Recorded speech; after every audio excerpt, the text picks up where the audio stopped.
الليل اللي كان ساكت بطريقة غريبة.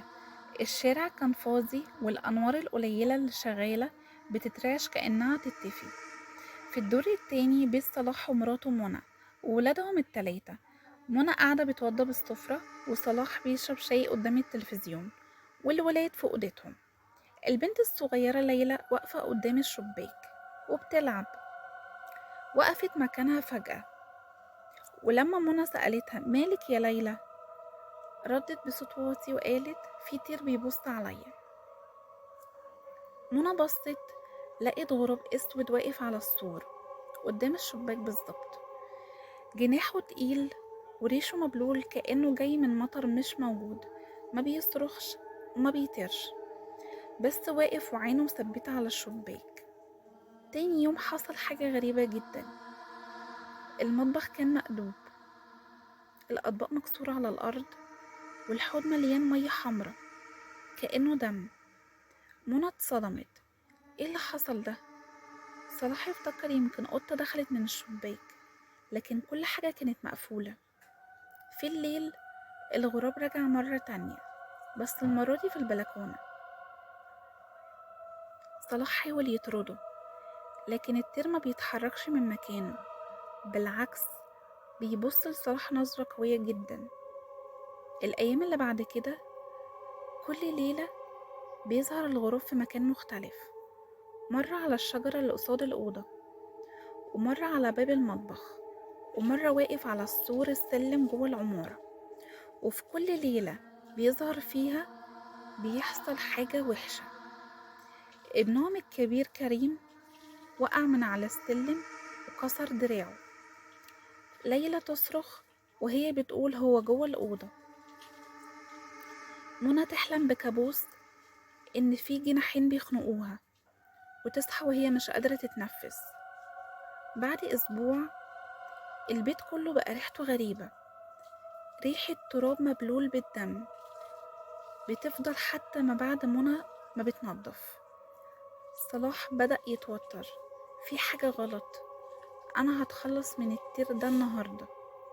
جاب حجر، ولما الغراب ظهر رماه عليه. الحجر لمس جناحه، لكن الطير ما وقعش، بالعكس بصله نظرة كأنها ابتسامة وبعدين طار. الليلة اللي بعد كده الساعة 2 الفجر الجيران سمعوا صوت صريخ عالي جدا. لما دخلوا لقوا البيت مقلوب، الكراسي مكسورة والإزاز مكسر.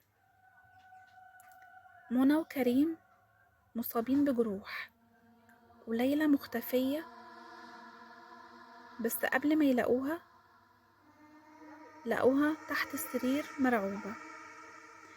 الغريب إن الريش الأسود كان مرمي على الأرض، وكأن الطير كان لسه هنا. الشرطة جت وبدأت تسأل. الجار اللي قصادهم عماد كان واقف يتفرج وسط الناس. قال أنا شفت الغراب كل ليلة، وهو أكيد في حاجة مسحورة.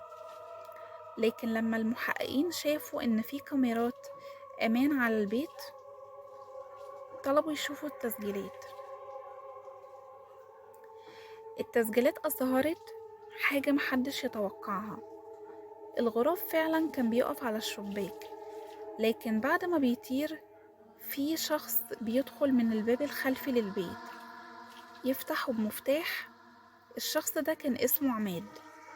عماد ده كان بيكره صلاح من سنين بسبب خلاف على قطعة أرض. اشترى غراب ودربه، وابتدى ان هو يبعته كل ليلة قدام الشباك لصلاح علشان يخوف العيلة ويخليهم يفتكروا انها في لعنة. وفي الوقت ده وهو يدخل يبوظ البيت او يأذيهم يرجع قبل ما حد يشوفه. عماد اتقبض عليه، لكن بعد يومين من حبسه منى وهي قاعدة لوحدها في البيت سمعت خبط تاني على الإزاز.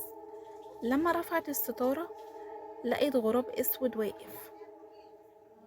العينين كانت نفس العينين، بس المرة دي ما كانش في حد هو اللي بعته.